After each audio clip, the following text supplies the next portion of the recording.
दोस्तों बात करेंगे आज तालिबान के अंदर पैदा हुई रिफ्ट की, यानी कि कंधार ग्रुप और काबुल ग्रुप।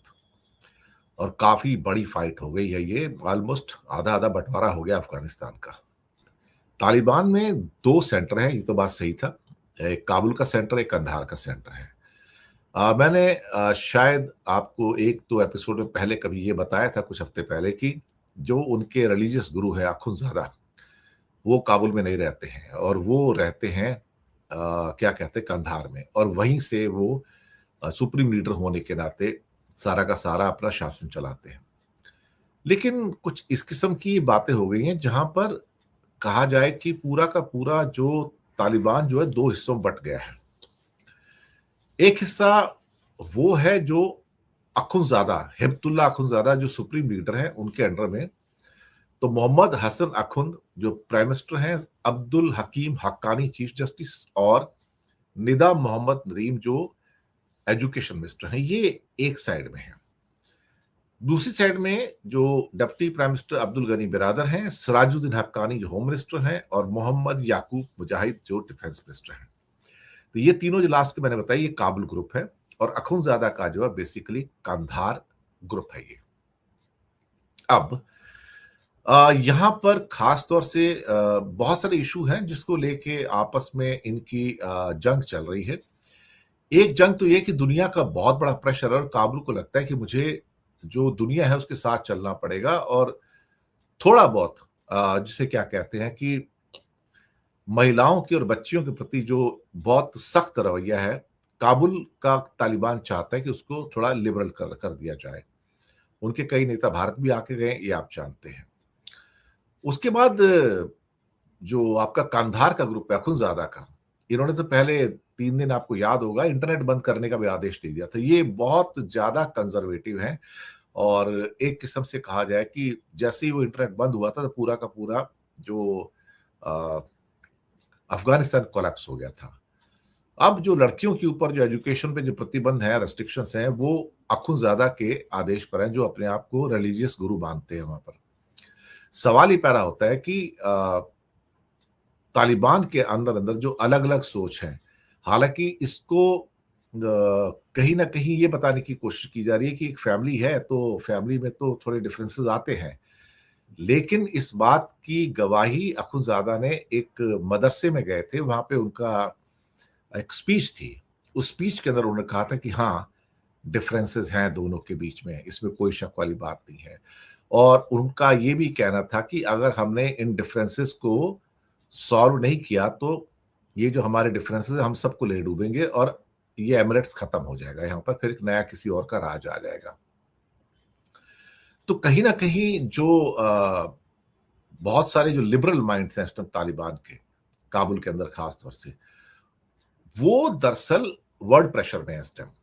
ये वर्ल्ड प्रेशर कंधार के ऊपर नहीं है, क्योंकि कंधार के लोग डायरेक्टली जो दुनिया है उसके संपर्क में नहीं आ रहे हैं। दुनिया के जो संपर्क में आ रहे हैं, अलग-अलग जो देशों में इनके रिप्रेजेंटेटिव जा रहे हैं, वो काबुल के लोग जा रहे हैं। उनको जवाब देने पड़ रहे हैं। इसमें आमिर खान मुत्तकी भी है और बाकी लोग जो मैंने नाम बताए सारे के सारे। तो ये एक बहुत बड़ी समस्या आ रही है कि काबुल का ग्रुप अपना थोड़ा-सा जो कंज़र्वेटिज़्म है, फ़ैनेटिसिज़्म है, उसको कम करने के चक्कर में है। दुनिया के साथ चलना चाहता है, ताकि दुनिया उनको मदद दे। लेकिन अखुंज़ादा का जो ग्रुप है, जो कंधार बेस्ड है और कंधार में रहते हैं वो, काबुल आते भी नहीं हैं। वो चाहते हैं कि जो हो सकता है कि हज़ारों साल पुराना इस्लाम है, उसके हिसाब से चला जाए, जहाँ पे महिलाओं और बच्चियों का कोई भी एजुकेशन नहीं होनी चाहिए, उनका कोई स्थान नहीं है और वो सिर्फ़ घरों में बंद रहने के लायक हैं। ये रिफ्ट अब गहराती जा रही है और ये कहीं ऐसा ना हो कि इस रिफ्ट के चक्कर में कोई तीसरा आदमी फ़ायदा उठा जाए। लेकिन हाँ, तालिबान के अंदर रिफ्ट जो है वो अपने आप में कम से कम तालिबान प्रशासन के लिए परेशान करने वाली है, क्योंकि अगर थोड़ा बहुत उसमें इम्प्रूवमेंट आता है सिचुएशंस के अंदर, तो टकराव भी वेरी नेचुरल है कि होगा ही होगा वहाँ पे।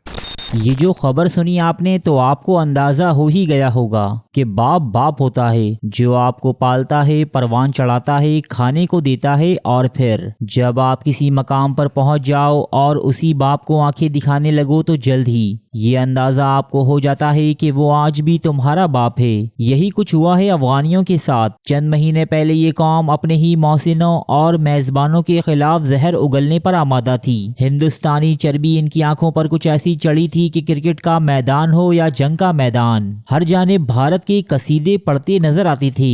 पाक फौज के खिलाफ फर्जा सिराई, इनकी वर्दी की बेहुरमती और पता नहीं क्या क्या किया इन नमक हरामों ने। ताहम ये भूल गए कि इन्हें जन्म देने वाली, खिला पिलाकर तगड़ा कर देने वाली इनकी माँ ISI ही थी। तो दोस्तों, इन खबरों का मौसूल होना जहां एक तरफ हिंदुस्तान के जख्मों पर नमक का काम कर रहा होगा, वहीं हमें इस खित्ते में पाकिस्तान की ताकत का इल्म भी हो जाता है कि पाकिस्तान न सिर्फ अपने दुश्मनों को ताकत के जरिए कुचलना जानता है, बल्कि वो बिना लाठी के तोड़े भी सांप को मार सकता है। क्या हुआ है तालिबान के बीच और इस लड़ाई के पीछे असल वजह क्या है, ये आप जानेंगे अगली खबर में। फिलहाल खबर ये चल रही है कि तालिबान के लीडर्स आपस में झगड़ रहे हैं। लीडर को डर है कि तालिबानी सत्ता गिर सकती है। लीडरों के झगड़ने की जो ये चर्चा है ना, ये आज हम आपके साथ चर्चा में लिए चल रहे हैं कि क्या अल्टीमेटली तालिबानी शासन संकट में है, तालिबान सरवाइव करेगा या बिखर जाएगा, क्या अफगानिस्तान की जनता भी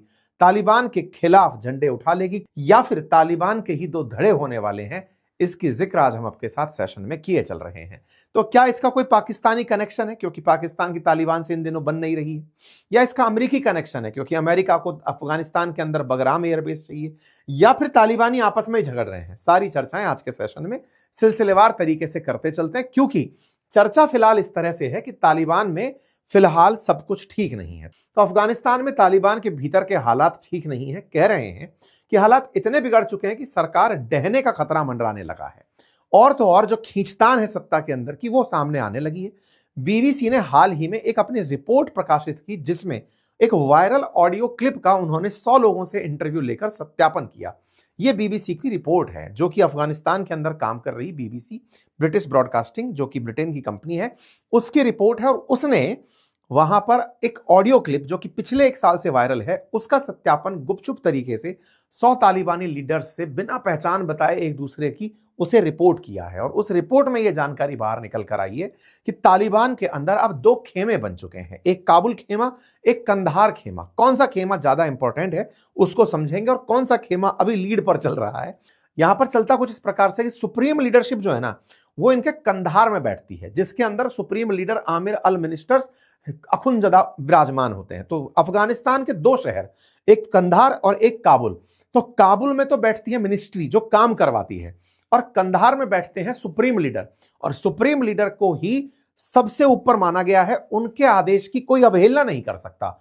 इस्लामिक एमिरेट बना अखुनजदा के कारण है, और वही कंधार में विराजते हैं। और कंधार में उनके साथ में रहबारी शूरा भी उपस्थित होते हैं जो उनको सपोर्ट करते हैं। काबुल के अंदर इनके ministers, prime ministers, deputy ministers, ये लोग बैठा करते हैं।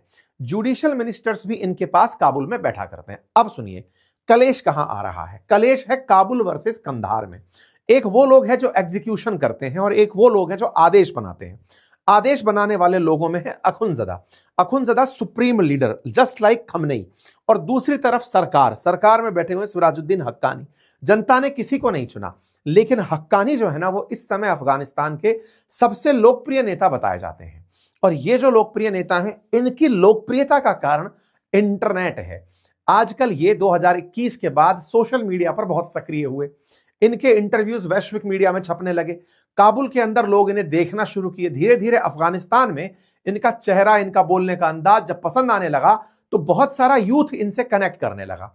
यानी कि काबुल मतलब अफगानिस्तान के अंदर हक्कानी जो हैं ये लोकप्रिय होने लगे। और जो दिखते नहीं थे, अच्छा ऐसे ही नहीं कि साहब दिखते तो बहुत सारे, मुत्तकी भी दिखता है, फिर हक्कानी क्यों हिट हुआ, इसके पीछे की कहानी सुनो।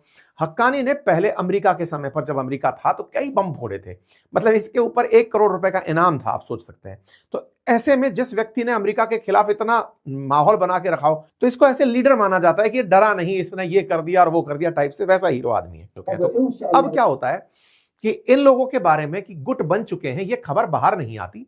खबर आती है एक ऑडियो क्लिप से। एक ऑडियो क्लिप जिसमें अखुनजदा मदरसे में भाषण देते हुए कह रहे हैं कि अगर हम ऐसे ही लड़ते रहे तो हम खत्म हो जाएंगे। ये ऑडियो क्लिप जब बाहर आती है तो ये पहले तो यूं ही चल रही होती है किसी ने इसको गंभीरता से नहीं लिया होता, मैसेज था चला गया। लेकिन इस खबर को धीरे धीरे लोग एडमिट करने लगे कि ये सच है, तालिबान के अंदर दो धड़े बन गए हैं और वो दो धड़े एक दूसरे के खिलाफ काम कर रहे हैं। बीबीसी इस बात की पड़ताल करने निकली, उसने तालिबान के नेताओं को पकड़ा।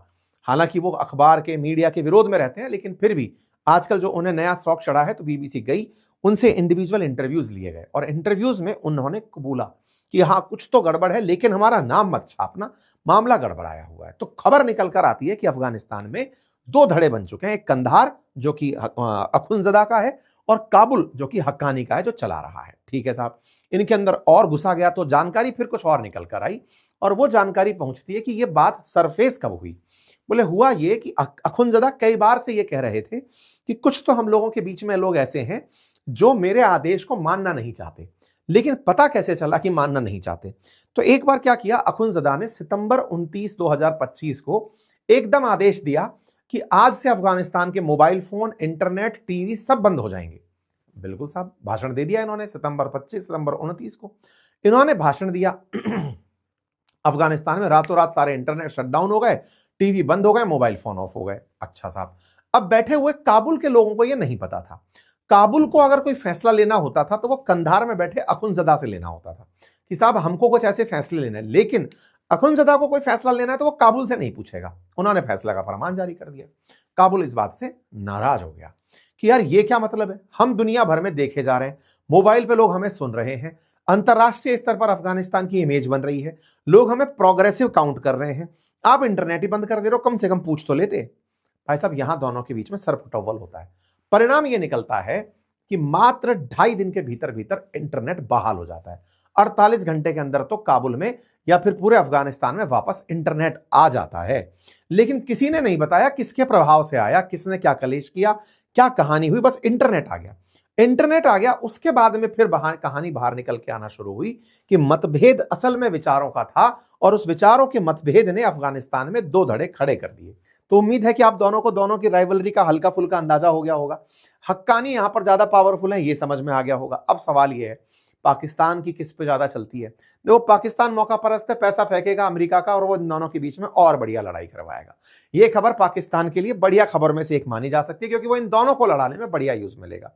हक्कानी जो है ना, क्योंकि वो प्रोग्रेसिव तरीके से चलना चाहता है, तो वो चाहेगा कि मैं हर तरीके के लाभ ले सकूं। लाभ से मतलब पाकिस्तानियों से लाभ ले लूं, व्यापार के, इन्वेस्टमेंट के, विदेशी संबंधों के।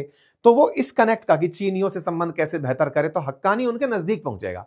पाकिस्तान भी उसका लाभ लेगा कि सुन भाई, अगर तेरे को हिट चाहिए तो मुझे तहरीक तालिबान के खिलाफ कार्रवाई करने की इजाजत दे। तो इस प्रकार से पाकिस्तान में एक प्रकार का इस बात को पॉजिटिव संदेश कंसीडर किया जा रहा है कि अगर ये लड़ रहे हैं तो बढ़िया है।